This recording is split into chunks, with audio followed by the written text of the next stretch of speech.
लेकिन अगर गुंडागर्दी या गलतफहमी किसी के दिमाग में, तो याद रखना कि झंडा और डंडा दोनों इतने मजबूत है कि इलाज कर देंगे। मुख्यमंत्री जी को भी कह देना वो भी आ जाए 5 तारीख को। वो अगर आपने खतौली चुनाव में हाथ मजबूत कर दिए तो सबको ये पता लग जाएगा कि अब इसका समाज इसको आगे बढ़ाने के लिए खड़ा हो गया। और ये झगड़ा कराएंगे, 100% कराएंगे, क्योंकि डर रहे हैं, हार रहे हैं, बौखलाहट में। और लिस्ट बनवा के कहते हैं कि हम तुम्हें देख लेंगे। तो भाई मैं कह रहा हूँ, मैं आ गया हूँ, आ जाओ, जिसको देखना है देख लो।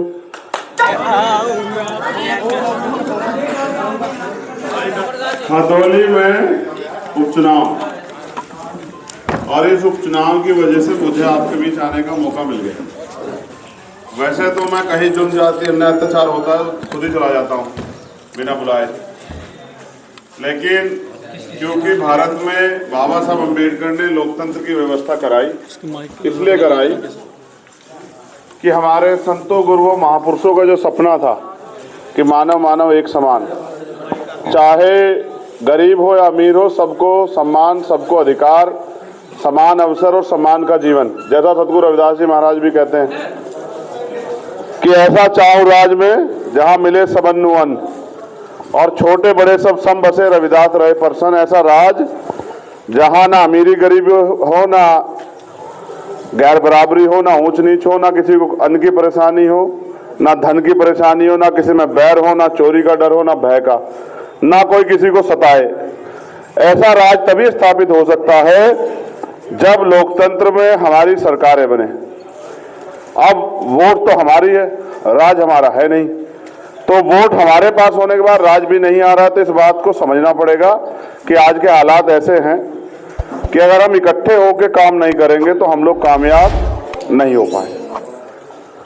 तो क्योंकि आज हालात ऐसे हैं कि अगर हम इकट्ठे ना हुए तो हो सकता है इस देश में चुनाव होने भी बंद हो जाएं। अब तो नौकरियां कहाँ मिलती है, अब तो नौकरियां प्राइवेट और लेटरल एंट्री से भर रही हैं। अपने लोगों को लगा देते हैं ठेकेदारी पे, संविदा पे, और कुछ दिनों में परमानेंट कर देते हैं। तो मैं समझता हूं ये जो समान अवसर मिले हैं संविधान की वजह से मिले हैं, हमें इन अवसरों का लाभ उठाते हुए इस संविधान की भी रक्षा करनी। क्योंकि बाबा साहब अम्बेडकर ये कहते थे, आप सब लोग बाबा साहब को मानने वाले लोग हैं, मान्यवर काशीराम साहब को मानने वाले लोग हैं, कि मुझे मेरे जाने के बाद मरा हूं मत समझना। जब तक संविधान जिंदा है मैं जिंदा हूं। अब हम पे रास्ता है, एक तरफ बीजेपी है जिनका बस चले तो कल बाबा साहब को जो है उनके सपनों को यहां निस्तनाबूद कर दे, और जो सम्मान का जीवन जीने का, कुर्सी बैठने का अधिकार आपको मिला उसको छीन ले। और दूसरी तरफ हमारे गठबंधन के प्रत्याशी हैं, तीसरा किसी से कोई चुनाव नहीं। अब आपको और मुझे तय करना है कि हमें किसके साथ खड़ा होना है। उसके साथ जो इस प्रदेश को जिसके बुरे हाल कर दिए, या उनके साथ जो इस प्रदेश को मिलजुल के सबकी आवाज उठाते इस प्रदेश को आगे बढ़ाना चाहते। तो खतौली में अवसर पहले आ गया है, तो और लोगों पे 27 में आएगा। लेकिन हमारा ये भी प्रयास है कि अगर एक हवा चल जाए तो 2024 के बाद हो सकता है बड़ा परिवर्तन। यहाँ प्रशासन के लोग भी होंगे, LIU के, चुपचाप हमारे लोगों के बीच ही खड़े होंगे। बस उनसे ये कहना है कि वो जहाँ प्रोग्राम हो रहा, मैंने सुना वो उस गांव में जरूर जाते हैं, फिर जाके जैसे मैंने लिस्ट बनवाई से लिस्ट बनवाते हैं, और लिस्ट बनवा के कहते हैं कि हम तुम्हें देख लेंगे। तो भाई मैं कह रहा हूँ, मैं आ गया हूँ, आ जाओ, जिसको देखना है देख लो। और मुख्यमंत्री जी को भी कह देना वो भी आ जाए 5 तारीख को, वो भी देख लें आके। प्यार मोहब्बत में तो सब कुछ जायज है, संविधान के रास्ते पे जनता तय करेगी कौन जीतेगा कौन हारेगा। हमारे लोग तो बैठ के तय करके बैठे हैं कि हम बता के भेजेंगे कौन जीतेगा। लेकिन अगर गुंडागर्दी या गलतफहमी किसी के दिमाग में, तो याद रखना कि झंडा और डंडा दोनों इतने मजबूत है कि इलाज कर देंगे। अगर आपने खतौली चुनाव में हाथ मजबूत कर दिए तो सबको ये पता लग जाएगा कि अब इसका समाज इसको आगे बढ़ाने के लिए खड़ा हो गया। और यहाँ बैठा हर एक नौजवान जानता हूँ, मैं आप में से एक हूँ। अगर मैं आगे बढ़ूंगा तो आप में से कोई पीछे रह जाएगा क्या? उठा लेगा कोई आपकी तरफ आंख? तो आपको फैसला खुद करना है। बस ये निवेदन है मेरा आपसे। वोटिंग परसेंटेज कम नहीं होना चाहिए। माओ को, बहनों को, बुजुर्गों को लेके जाना और ये झगड़ा कराएंगे, 100% कराएंगे, क्योंकि डर रहे हैं, हार रहे हैं, बौखलाहट में झगड़ा कराएंगे, फसाद कराएंगे, तमाम तरह के हथकंडे अपनाएंगे, पैसे बांटेंगे, सब कुछ। अगर पैसे दे जाए ना तो ले लेना, कोई दिक्कत नहीं है। इनके बाप के पैसे नहीं है, सब हमारा गरीबों का खून चूस के लूट रखे हैं, ले लेना और वोट देना अपने गठबंधन के प्रत्याशी को। और जो कोई पैसे मांगने आए फिर मुझे बता देना, मैं दे दूंगा, उसका हिसाब कर दूंगा मैं, ठीक है।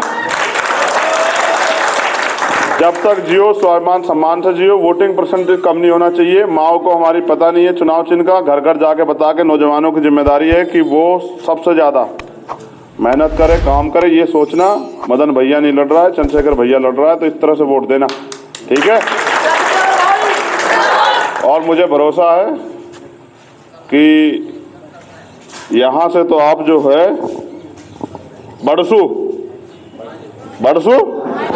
क्या है चुनाव चिन्ह? आवाज नहीं आ रही, तुम्हें पता लगा नहीं लगा माओ को क्या है चुनाव चिन्ह? वही जो घर में पानी वाला है, वही मिलेगा। 1 नंबर पे है वो। कौन से नंबर पे है? 1 नंबर पे है, बस 1 नंबर पे रखिए उसे गांव में तभी, ठीक है। एक और बात, मैं ऋणी हूं मुजफ्फरनगर का। सबसे ज्यादा इज्जत भी मुजफ्फरनगर नहीं दी और घर भी मुजफ्फरनगर वालों ने बसा रखा, तो मैं तो मुजफ्फरनगर वालों का ऋणी हूं और जब तक जीऊंगा जब तक ऋणी रहूंगा। तो आपसे निवेदन है कि आप इस तरह से मेरे साथ खड़े रहिए और मुझे कुछ दिन का समय दो। जिंदगी बदलेगी, गरीबों की, कमजोरों की, आप देखते जाओ, घर भी बदलेंगे, हालात भी बदलेंगे और हमारे नौजवानों को रोजगार मिलेगा। ये तो देना नहीं चाहते, ऐसा नहीं रोजगार कमी इसलिए देना चाहते, अगर जब थारी जेब में पैसे होंगे ना तो तुम्हें किसी साहूकार के द्वारा आगे हाथ फैलाना नहीं पड़ने का। तो यहाँ 5 तारीख को वोट पड़ेगा। मेरा आपसे निवेदन है कि अपने वोट को गठबंधन के प्रत्याशी मदन भैया, और उनका चुनाव चिन्ह है नलके का। नलका तो जानते हो,